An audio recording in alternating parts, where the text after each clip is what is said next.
Dan anak yatim yang masih kecil pada waktu itu solat di sebelah dengan Anas ibn Malik. Bismillahirrahmanirrahim. Assalamualaikum warahmatullahi wabarakatuh. Berkaitan dengan solat kanak-kanak bersama dengan orang dewasa dalam saf yang sama.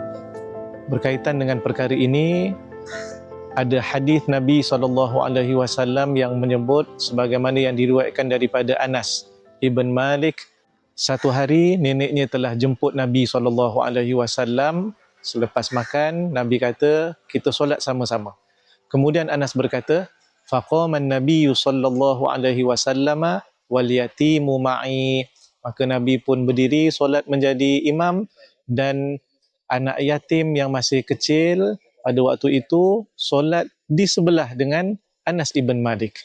Ini menunjukkan bahawa boleh seorang kanak-kanak walaupun belum lagi baligh untuk berada dalam saf yang sama dengan lelaki dewasa.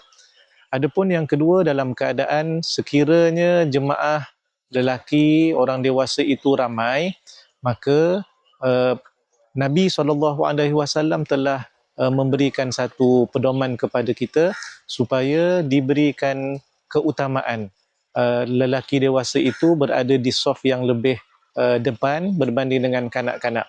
Ini berdasarkan hadis daripada Ibn Mas'ud radhiyallahu an di dalam Sahih Al-Bukhari bahawa Nabi SAW bersabda, liyaliyanna minkum ulul ahlami wan nuha thumma alladhina yalunahum.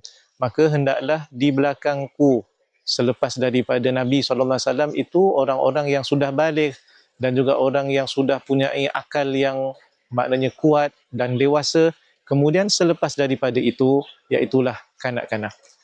Ini tuan-tuan dan puan-puan sekalian menunjukkan bahawa kedudukan dan susunan saf orang lelaki dewasa lebih hadapan berbanding dengan kanak-kanak. Namun demikian, Imam Khatib Asy-Syarbini ada juga memberi komen berkaitan dengan siapa yang datang dahulu.